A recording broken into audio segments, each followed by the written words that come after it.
Lord of Birdhaven, Zombini and Dara, the Owl Lord, awakened with a start. A cold sweat covered his body. He had the nightmare again. My lord, what's wrong? Asked the whore in his bed. I had the dream. Every night this week I've had it. Why do these nightmares plague me? I don't know, my lord. Responded his companion. She sat up in the bed and slid the bed sheets off her bare breasts, exposing them. I'll go and check on our children, sweet Zombini. I'll come right back, I promise. The woman got up and started walking across the room. She was nude and her bare feet slapped on the stone floor. Wait, Zombini said. Come here for a minute. I need you to hold me. I can't stop shaking. A sudden realization hit the Lord of Owls. This woman was not Draven's sister, the Moonronian Gems, the mother of his children. Who was she exactly?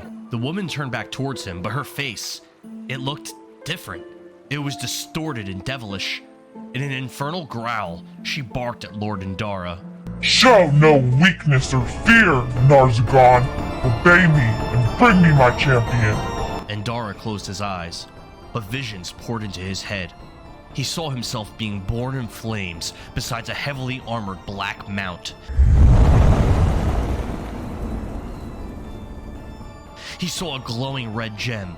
He watched a werewolf rip a man to pieces as his own hands restrained the poor wretch. Zombini opened his eyes and bolted off the bed, past the devil woman, down the halls of Birdhaven. His children. He must get to them before this devil woman could. As he ran past each door, each one bursted open, one after the other, showing him terrible things. Through the first door, he watched himself sneak up on a hungover elven sailor in a bar with a blade in his hand.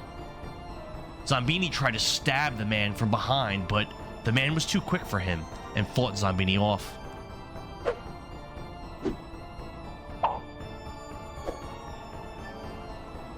Lord and Dara ran past the next door. He saw himself trapped on an elevator with two faceless figures. He felt as though they were supposed to be his friends and companions. Zombini and one of the others transformed into werewolves and tore the third man apart.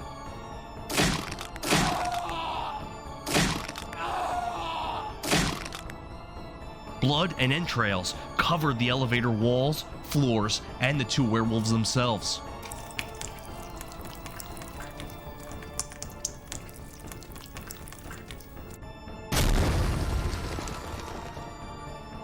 Zombini went past the third door, and he saw himself in a boat with a few companions.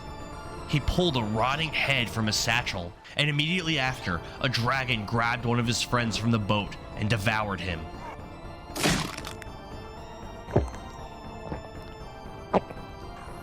Zombini continued down the hall and peered through the next door as it bursted off its hinges. He saw a man puff out his chest and stumble towards a drow queen. The room was flooded with drow soldiers, and the queen started killing his companions.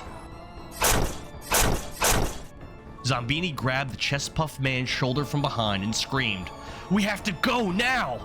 The man turned to Indara, and the Owl Lord saw that this man had no nose, and his eyelids and mouth were sewn shut. The man flashed Zombini a hideous smile. The next door showed Zombini in a bath area of a castle.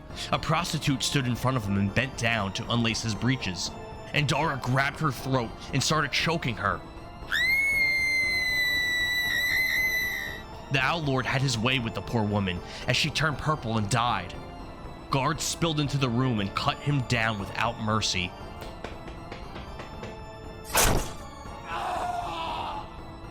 Zombini's friends were glad he was dead and gave a round of applause to the guards.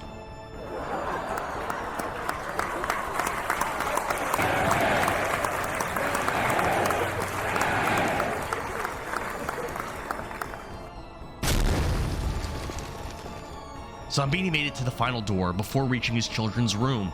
The door flung open and showed a vision of Zombini running through the woods, laughing and cackling like a maniac. Out of his peripheral vision, he saw something coming towards him on his left side. Before he could react, a dragon grabbed Zombini and hefted him up into the air. The creature flew high into the sky and began to devour the Owl Lord alive.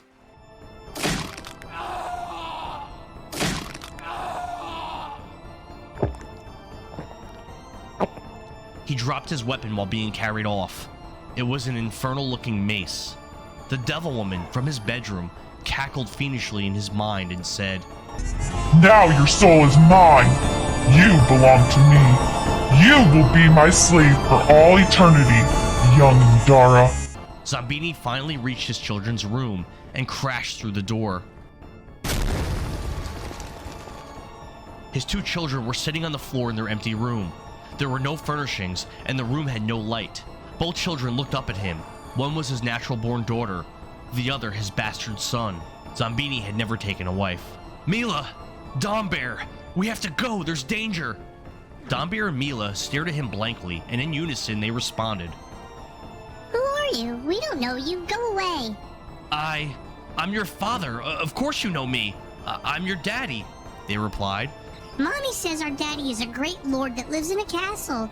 You're a frightened craven who's pissed himself. Both children pointed to Indara's crotch. Ah! Lord Indara woke up again, this time for true. The sound of small boulders and sprays of trebuchet payload slamming into Birdhaven had awoken him from his slumber.